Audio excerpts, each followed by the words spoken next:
final hour to go as we begin to wrap up the 2021 municipal elections. The Electoral Commission leadership is back again to brief the nation on the developments in terms of how South Africans are voting. Without much ado, it's been a very long day. I want to call to the podium Dr. Nomsa Masuku, Commissioner of the Electoral Commission, to give an update to the nation. Dr. Masuku.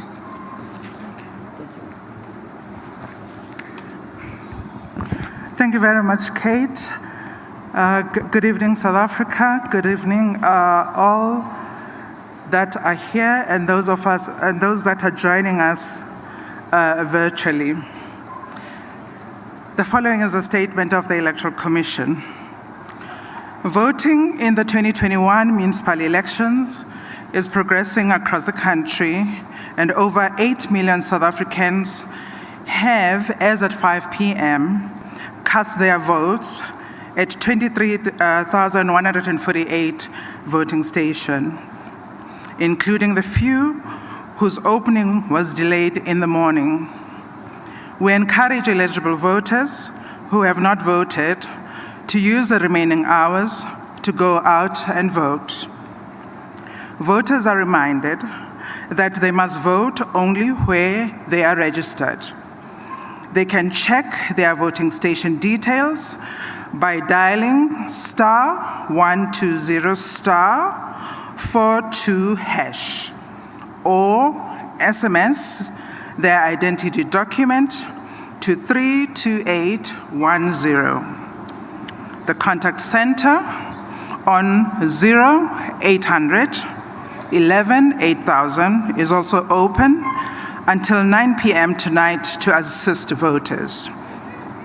We have noted reports from our call center regarding some voters that registered who can't find their names on the voters' roll or their approved what we call MEC 7 list.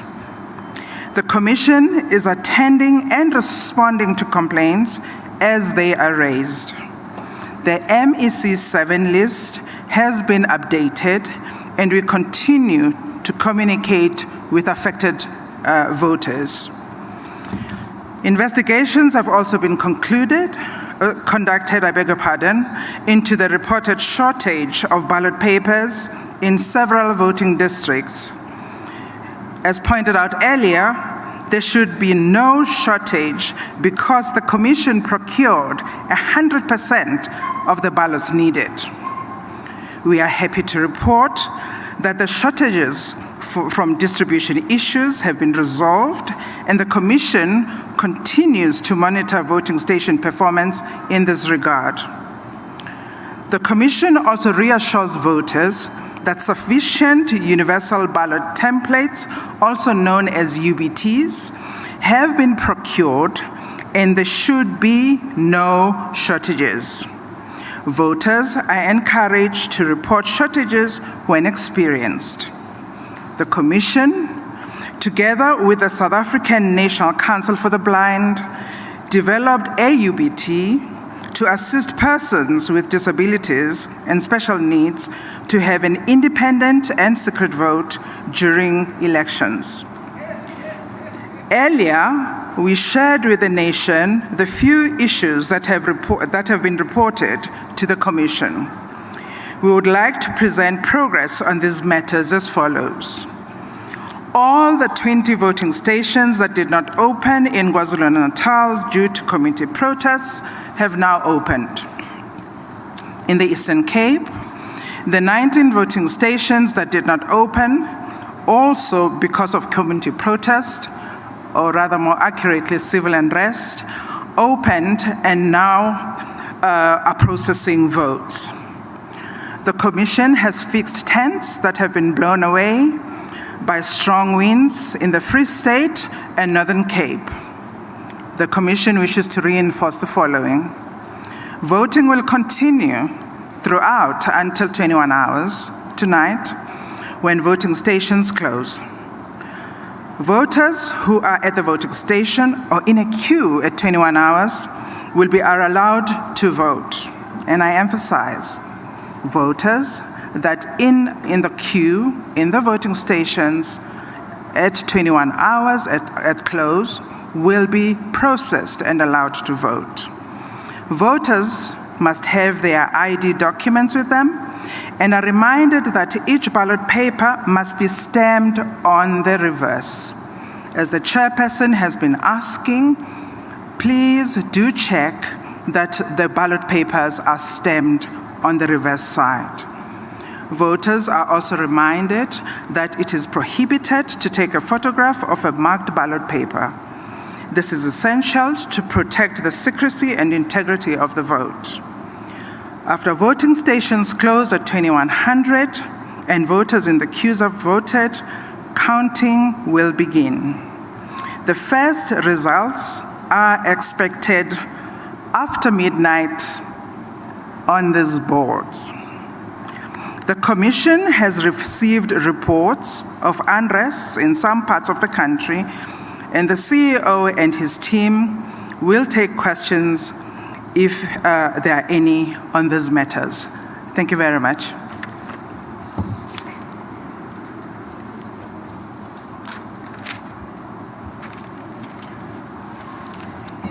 Thank you very much, Dr. Masuku.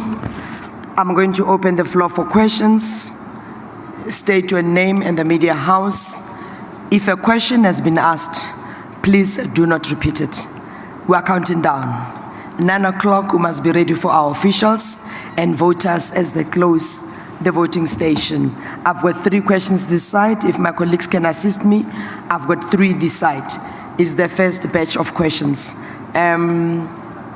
Thank you. My name is Nani Mukati from Independent Media. Can we have a breakdown on the voter turnout in various provinces? And the breakdown should include the demographics, as the youth, how many youth, young people voted, as well as women and men. Thank you. My name is Njanji Jauke from the SABC News Channel.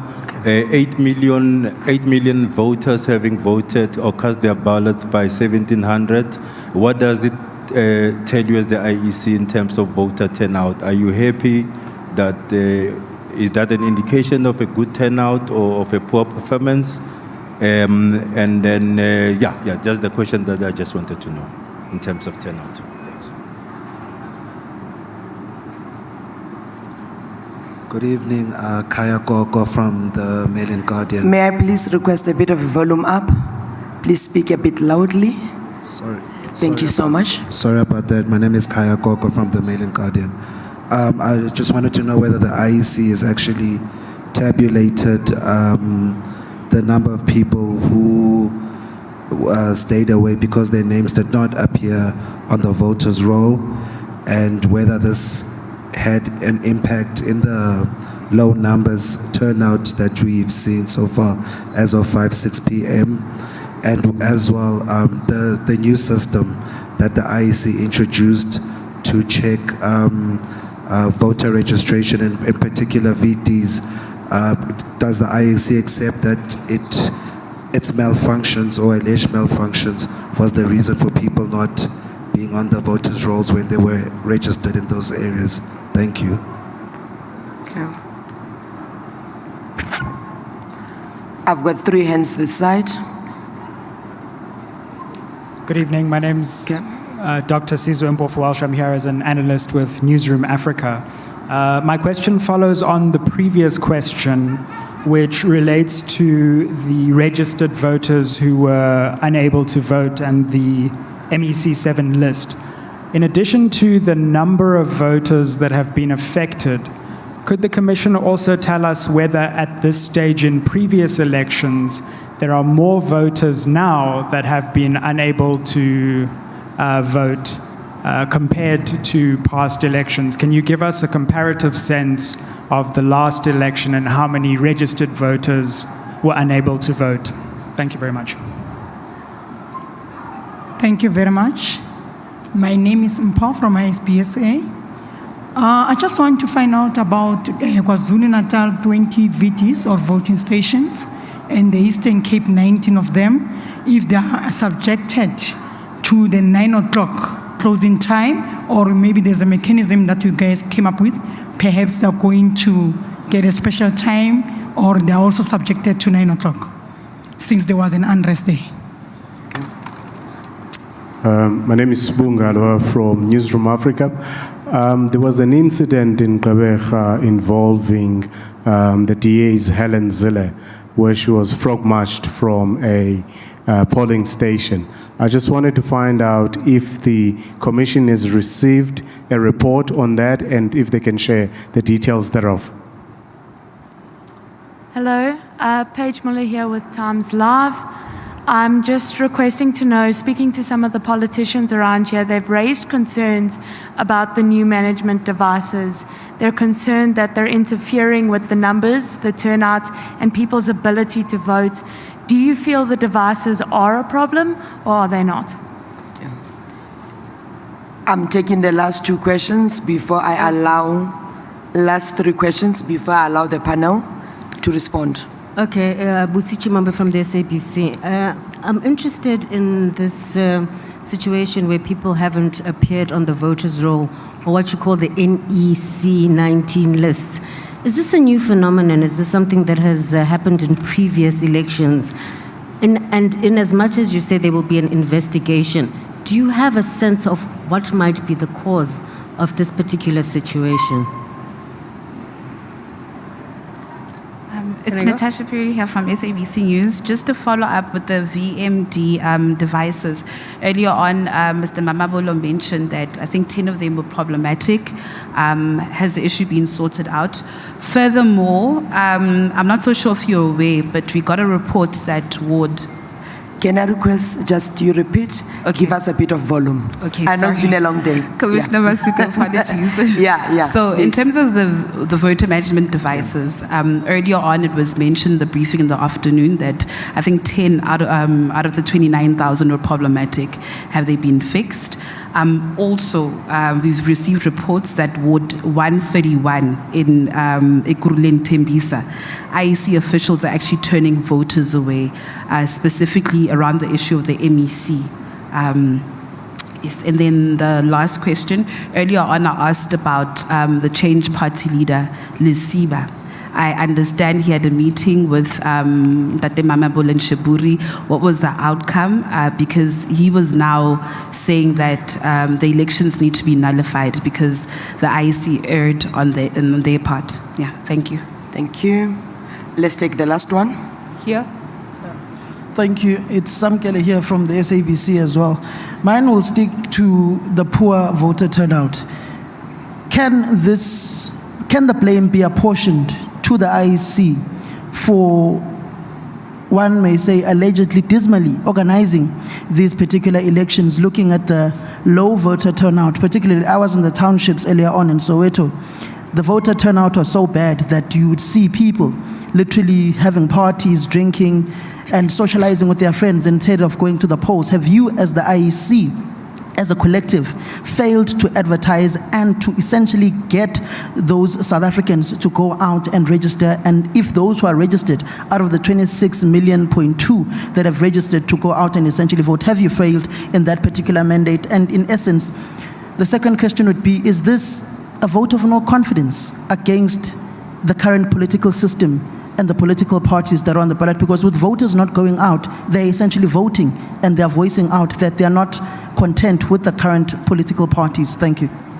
Juanita Hunter from News 24. I just wanted to find out, in terms of the resolving of those people who are not on the voter list because of the voter management device, how many people are we talking about? There was a number of 32,000. If you could just confirm the number, and will this be resolved by 9 p.m.? It's now 8:21. What happens to those people? And then you said 8 million people voted at 5 p.m. That's about 30% voter turnout. What are you expecting? What is the percentage that the IEC is expecting? And is it fair to say that this may be the lowest voter turnout in election history in South Africa? Thank you. May I pause this group of questions? Let me allow the panel to deal with these particular questions. After that, we'll take another round. We've got voting stations closing at 9. We're going to spend a limited time here. IEC panel, if you may please respond from where you're sitting, the number of questions. Thank you, Kate. If I may respond to the issues regarding the VMD, and then also maybe just make some comments in terms of the numbers. There was a number of questions, so let me just try and give one response to ensure that I address all of them. The first question was, how does the number of voters on the pre-approved, alternatively put by some, the number of voters who are not on the voters list compared to other years? I think first of all we need to take into consideration that we have new technology that has its successes as well as its challenges. The challenges experienced during the registration weekend is well known, and part of the issues that we are dealing with today emanates from then. It is not the device itself on the day that is giving us challenges. We've had, and we shared this with our political parties up until last week, quantified the number at about 140,000. These are voters who we have detected. They have registered on or before the proclamation date. We have therefore determined that they are eligible, and we have ensured that they are enfranchised by including them on this list within a legislated framework. It is not a figment of the imagination. It is operated within a legislated framework.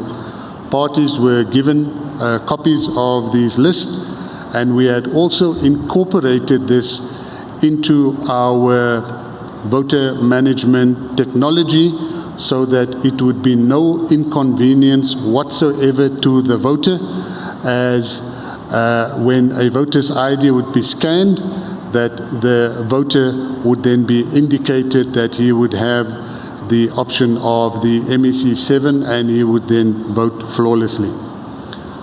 This morning we discovered that there were additional records residual on our voter management devices. Today was the highest number of voter management devices that we had switched on. We had in excess of 30,000 of our 40,000 devices that were switched on, and in the process, residual records that were still on the machines were uploaded. The exact number was 67,000 of these voters. And once again, we did our utmost to ensure that these voters are not disenfranchised. We had some challenges in uploading them as well onto the live file, but we had ascertained and briefed the PLC that as at 5 p.m., 35,000 of those voters had voted already, which leaves us with a residual of 32,000 voters. Of those 32,000, only 6,000 were scanned on these devices and they were not issued a ballot. To ensure that these voters do not miss out, we have sent out an SMS where we have contact details for these voters, apologizing and asking them please to return to the voting station to cast their vote. The remainder are voters who has not as yet been to the voting station. They will, however, because of the fix that we've made, their process will be flawless as they have now been verified, and should they present themselves to the voting station, they will be allowed to vote. The VMD just to give us some of the success stories to the day, the figures that you are able to quote is figures that you would not have had in the past. They are live, and they have been made possible by the fact that each and every voter that has been scanned have been processed through our service, and they have become available immediately. So it's really an advancement in terms of the technology. I want to, however, caution that the numbers you are looking at is only the numbers for today. Please don't forget that we also had voting on Saturday, and those numbers are, I think we did share with you at the briefing yesterday, is about 400 and odd thousand that needs to add to this. They are ever excluded the home visits, which were not recorded via the VMD, and we are also preparing those figures for release, which we will have available soon. So all of those numbers needs to be added up. The other issue that we also need to consider is that the numbers that you have now are people who have already been processed. People who are standing in the queues have not been processed, and they obviously are not included. So the numbers will obviously still change. By how much, I can't tell you at this stage, and we will all only have a clear picture once all the queues have been dealt with. So perhaps, whilst it looks low, and I'm not promising that will increase significantly, it is perhaps maybe also a little bit early to begin to do comparisons. I hope that deals with all of those issues with regard to VMD and also the MEC 7s. Thank you. Thank you very much. Dr. Masuku, can you deal with some of the questions there? Can I just deal with? Isn't that the Miepia? Yeah. May I request Commissioner Miepia to deal with the remaining questions? Thank you very much. There are a number of questions which will help each other to just deal with. I think Mamokate asked a question about the breakdown, if I got the name right, the breakdown of voter turnout and demographics. We will not be able to issue it at this point right now, but we will be able to do that analysis after voting. We always do this with every election, and we promise we will do so when we issue the results. I think Njanji asked the question about turnout at 8 million. Is that good? We have indicated earlier that we are measuring voter turnout as we go on this occasion. We are not able to give you comparative figures today, but at the next election and things, that's really what we're trying to do. So we will be, at the end of the day, we will tell, whether we have done well or we haven't. I have noted the question being asked really about turnout, and I think Samgelo asked it even harder and said, have we failed in communicating, or is this, a thing about a vote of confidence or the lack thereof in politics? I want us to keep that question if we can. Let's get to closing, because as you will recall, every voting station will keep a complete record. With every result, there will be a number of persons that came to vote, persons that were on MEC 7s, and persons that may have lodged objections. In other words, those that came, or that record will be complete, and we will be able to assess that, and we'll deal with the question, whatever it's telling us, we will deal with. But there's even a more important thing we must remind each other. In every election, the Electoral Commission does a survey. We use the Human Sciences Research Council to do that. They are on duty doing that. Part of that is asking persons what challenges they've had and so on and so forth. I know we will share that study before the end of the results center closing. You know, before we issue the final results, that information will also be made available to you. Natasha asked the question about change and the work or discussions that were underway. Indeed, discussions have been underway.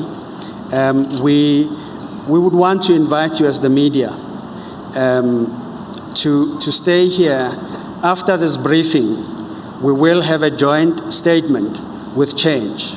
And that's all I can indicate at this point. We have been dealing with quite a few things. You know, people you don't see here are working elsewhere, and we have an update for you there. There was an issue raised about, Sizwe asked a question about turnout. I think I've answered you that we can't compare immediately now, because this information we're harvesting, we've never harvested in the manner that we do today. The old scanner wasn't able to do this. The new one is helping us. And I think it's important, in addition to what Granville was saying, the reason we want to use this, it's not because we have to use it in law. We can simply brush it aside and do this. We believe the value in using it is to help us to serve our voters better, to understand their behavior so that we can deal with it, but also to give you information that you can use, and parties the information that they can use, that they can see who's turning out, the numbers of persons turning out, and if they feel in a particular area, the turnout is low, they can go and mobilize there, but we're not there yet. This is work in progress. We're not required to do so in law. We are doing it as an initiative that we are asking you to help us even as we go into the future. Surely at the next elections and things like that, we will do very well at this.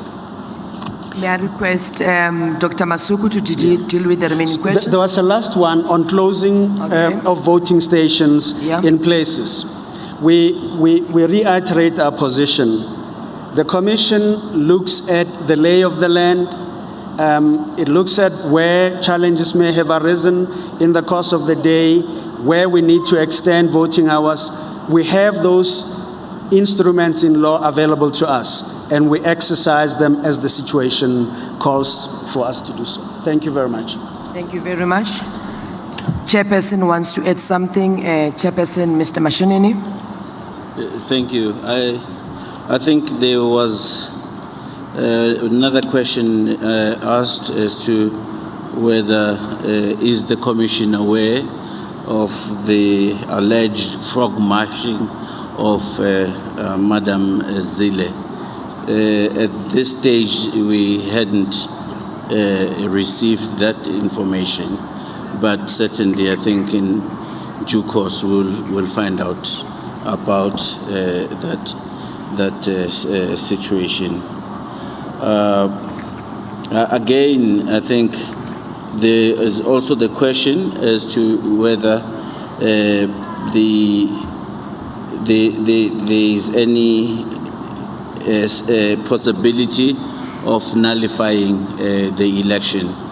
The party concerned has had amicable discussions with the Commission, and a separate media statement on joint basis will be made to that effect. And if I'm not mistaken, also the issue about extending of hours, as we said, we are dealing with that situation on case-by-case basis. The areas that had been affected by delays in opening, the operations center is liaising directly with those centers. But in principle, those who are within the voting district boundaries are supposed to be processed before we close, unless there are situations or developments that might raise threatening situation and safety concerns. Then those things would be dealt with on case by case by the Commission. But the last one, I think, is for Samgia. I think it is the role of the esteemed Fourth Estate to critique, to analyze, to speculate, and to project and everything. And from where we are sitting, we would like at this stage to remain as scientific as possible. So the objective information that is before us is what we will present. The reports that have been alluded in terms of the surveys are still things to be presented. We still are to see and hear what observers are going to say.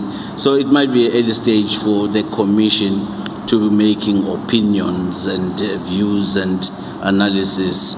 So it's not that we're not noting your questions as to whether this raises matters of confidence or no confidence, nor does it raise the issues of dismal performance, nor does it at this stage give any conclusive point to say there is a problem with the VMD.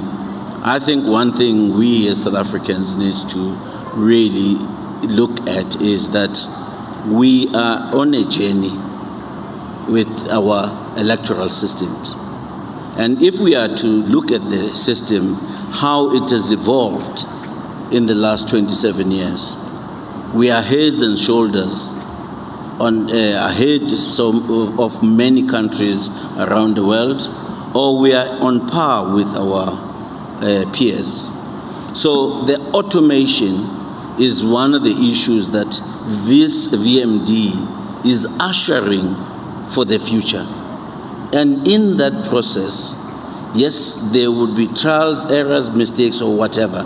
But at this stage, we have conclusive proof and evidence that it's not the VMD failure.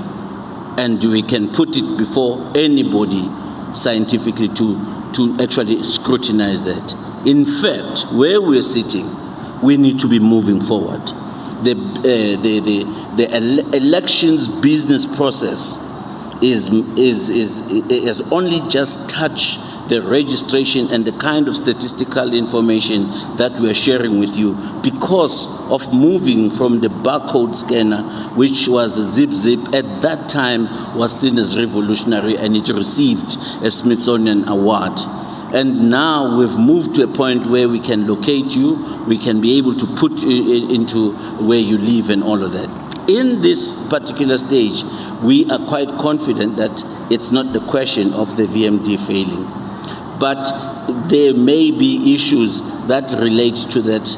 We had limited time frame in uploading certain information because of, we know, the truncated time frame from 86 days to 42 days required that this institution should perform what is probably close to a miracle. And this is why we are where we are.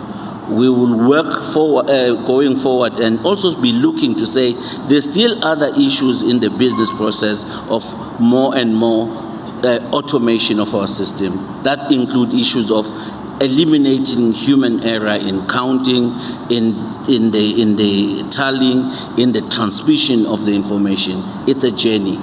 So I'm just saying, yes, we note these things. We are not at a point where we can respond and counter arguments and debates. We're just saying, let's get to the facts. And at the moment, we believe we are sharing with you as transparent everything that we're receiving as we are all sitting here. I thank you. Thank you so much, Chair. I'm going to take the last round of questions. I'm worried about 9 o'clock, ne? We need to close. Let me start from this side because earlier on I ended this side. I'm going to start from that side. Dr. Masuku, have I missed any question? We have covered just one. May you please deal with it? And then we'll start from this side. Please do. My apologies, colleagues. I think this is an important question in terms of where we are. Someone asked if the MEEC 7 process is a new process. No, it is not. It is in section 7.2 of the Municipal Electoral Act. Thank you. Thank you very much for clarification, Dr. Masuku. May I start this way and then go this way? No repeats, ne? All right, brilliant. Let's start this side. Thank you so much. Francis Luamachate from Progressive Independent News Agency. What is the significance of the zip machine in the voting process? I'm asking this because a number of voting stations that I visited today, I visited over 12 voting stations. Over 70% of them did not have a working zip machine. And how does this affect the entire process of ensuring free, fair, and transparent elections? And for the future, would you consider having at least one wheelchair per voting station? I'm asking this because in 3 different voting stations, I saw people who wanted to go and vote, and they could not work. One was amputated. He was struggling to even get into the voting station with the stretchers that he had. And I was thinking, if maybe there were wheelchairs, then that could have helped. And eventually another political party had to now usher this person in a car into the voting station because he was not able to go into the voting station because of that. That might also affect how will this person now vote as what he might have decided earlier, and now a particular political party ushering him because he was struggling. Thank you so much. Thank you. Good evening, Lukona Mnguni, Power 98.7. Just a quick one. I'm sure you are aware of voting station monitoring download PDFs doing rounds on various WhatsApp platforms and social media platforms with your IEC emblems. However, those downloads for 1,800 hours and 1915 are actually at the same figure, 6.8 million. Now, clearly, this might contribute confusion in the communication process and creates doubt in the figure that you have just noted now of 8 million. Secondly, back to the point I'd raised in the previous briefing, this investigation on shortage of ballot papers doesn't have figures. How many voting stations are you aware that actually ran out of ballot papers before 12 p.m., which is something that should never ever be happening? And as I had asked, who is going to be taking accountability for this, and what was the turnaround time on average on those voting stations that actually ran out of ballot papers quite prematurely? Thank you. Salailo Makwidiri here, Salam Media and One Nation FM. I just wanted to quickly find out if the voting stations that were hardly affected by the VMDs, are they going to receive an extension, number one? Number two, have they been identified? And if so, can maybe the chair share with us? And also, would the IEC consider increasing the general time of the elections, considering the low voter turnout and the failures with the VMDs? Good evening. Hang on, just hold this side. Just hold this side. Let me finish and then come this way. Thank you very much. Good evening. Thank you very much, Kate. Mahlatse, Eyewitness News. Tata Mashinini, you are defending the machines, and I just want clarity. You are saying that they have not failed, but my understanding of the process was that it started off with the registration weekend when you couldn't upload the people that had come forward to register. And that is why we have an issue of people that are not necessarily appearing on the voters' roll, even though you've made a process and trying to help. But you're sending people SMSs to come back and vote, etc. The second issue is that all of the, or at least most of the political parties we've spoken to, have complained about these machines, that when they are offline, they delay voting, and in places where those queues are then long, then people lose faith and they give up and they leave, or it happens that they're not at the right place after having stood in a queue, then they give up and vote. So I'm just trying to get clarity when you defend the machine itself. Where then is the problem? Is it network? Is it, what exactly is the problem?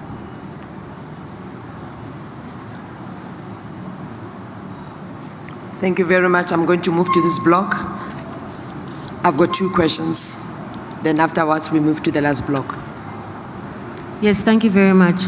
You did mention that there were other incidents of unrest, and you said you might be able to give us some kind of detail about that unrest that you picked up. Can you tell us a little bit about that?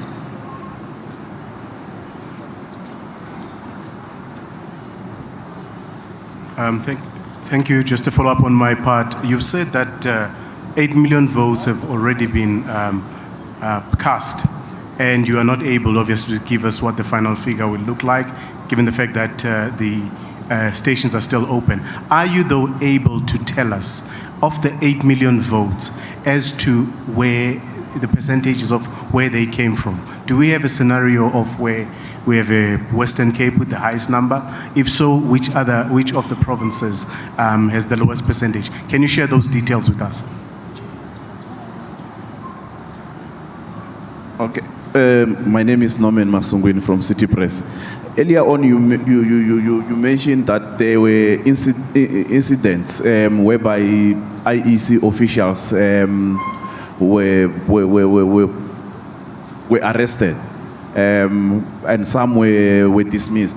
Are you in a position to tell us how many incidents and how many officials have been dismissed and arrested up to so far? And what happened to those reported stuffed ballot boxes? Are they going to be part of the counting?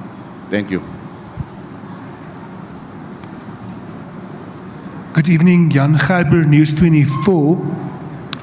Action SA earlier today released a statement complaining that many of their voters said they couldn't find the party on the voting on the ballot paper.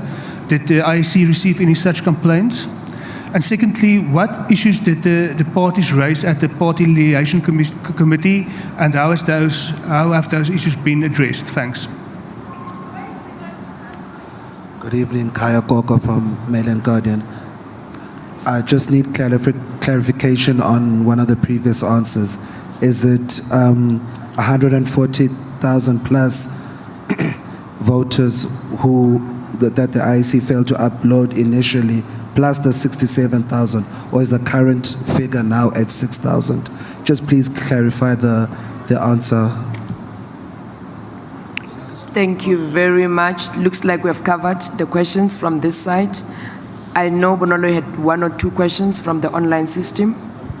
Can we just bundle that together so that the panelists can deal with this last group of questions?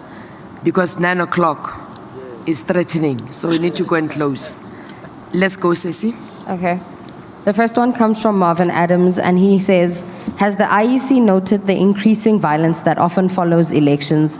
And has the Justice Cluster briefed the IEC on incidents that occurred from the time the polls opened today? We also have one from Cape Argus, and they say, voters in Straybrand Park, Cape Town, have complained of registration failures. How are these being sorted, and who will they be able to complain to?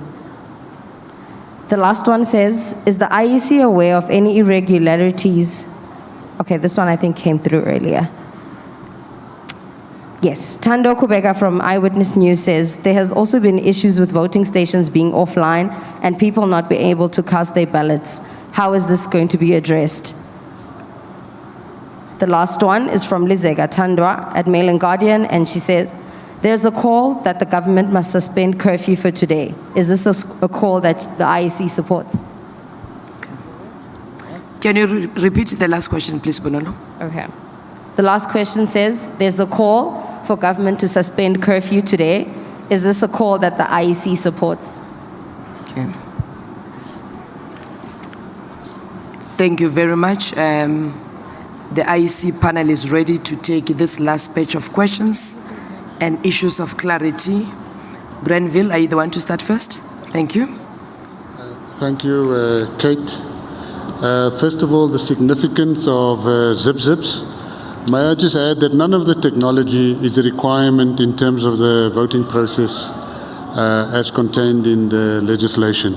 These are merely tools to assist us to make our jobs easier.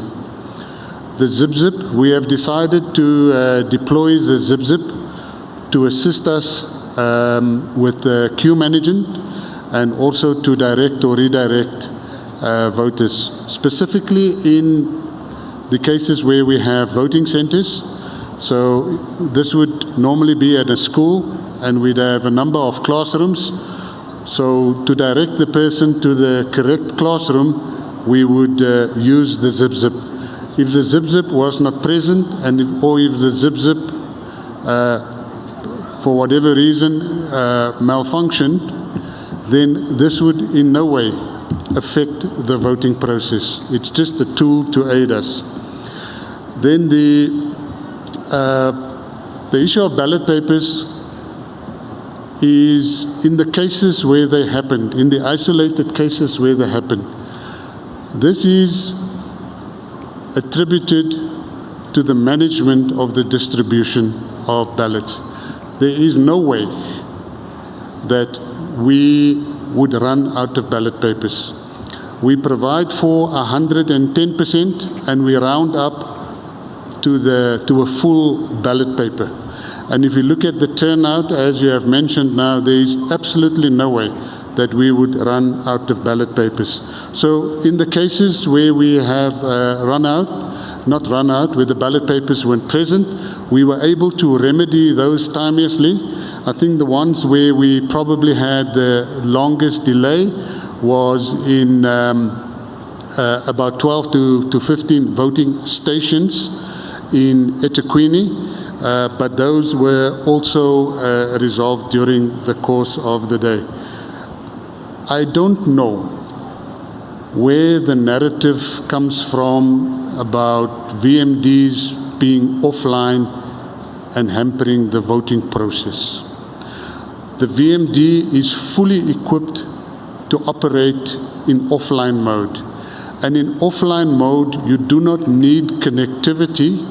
So, if connectivity is a requirement to work online, then I can assure you in offline mode it will work faster rather than slower, since there is no connection required. So there is no truth in the fact that BMDs were offline and it delayed the process. We are aware of one occurrence during the day where we were briefly had delays on the machines. We are however easily remedied that by issuing instruction to all of our voting stations just to restart machines, and then the processing happened smoothly after that. We were monitoring the processing of transactions for the entire day, and there was at no stage through the network or through the APN any strains or stresses that we could not deal with. And we can prove that in terms of the performance of the system. So there is no way that if it was that a voting station worked in offline mode, that it would delay the process. I think there was a question as to the numbers or the returns having been unchanged for a specific period. I didn't get the duration, but the reports that we make available, that's in our internal system, so you would have received it from our people in the operational cross. They are updated periodically. So I don't know what the interval of the period was or the date of and time or the time of the reports that you have, but I can assure you they are updated. I think it's every 15 minutes.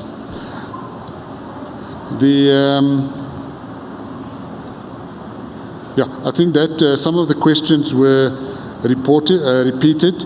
So just to go through them again, voting stations that were offline, it cannot be, as after what I've explained, that voters were not able to vote, because this does not impact on the process at all.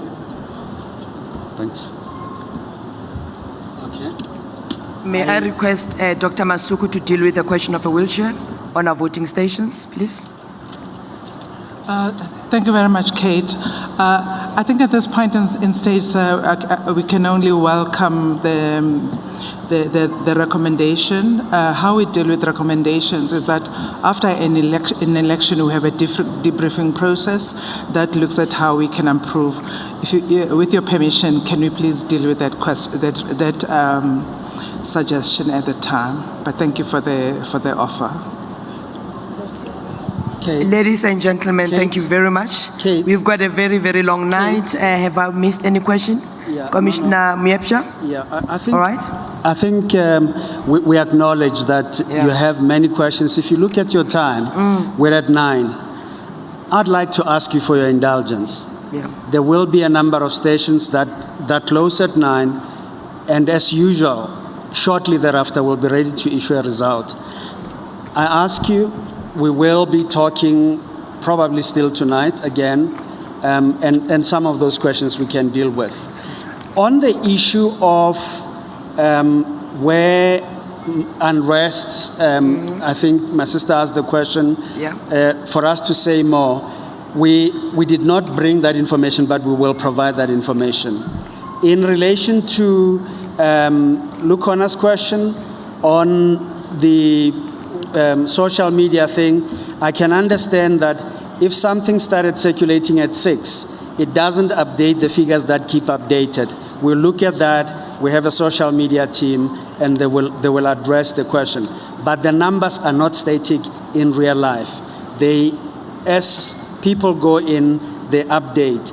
The last thing that was asked was that the question in relation to persons that are going to be in stations, party agents, observers and things. We have accreditation for them. That accreditation should serve them. For voters that have voted on time, we imagine that the curfew would not be an issue. But those persons that are in an election, they have something on them that will help them. I thank you very much. Thank you so much, Commissioner Miepsha and the rest of the commissioners. I'm going to pause this segment of the press briefing and allow commissioners who are not part of the next segment that are released from the stage. Dr. Masuku, thank you very much. When you lead commissioners out of the stage, I'm going to request Commissioner Miepsha to remain with me as we deal with the second part of the press briefing, which is the matter of change, and then the change leadership will join Commissioner Miepsha as we deal with that part of the press briefing. Dr. Masuku and the team, thank you very much, and thanks for joining us.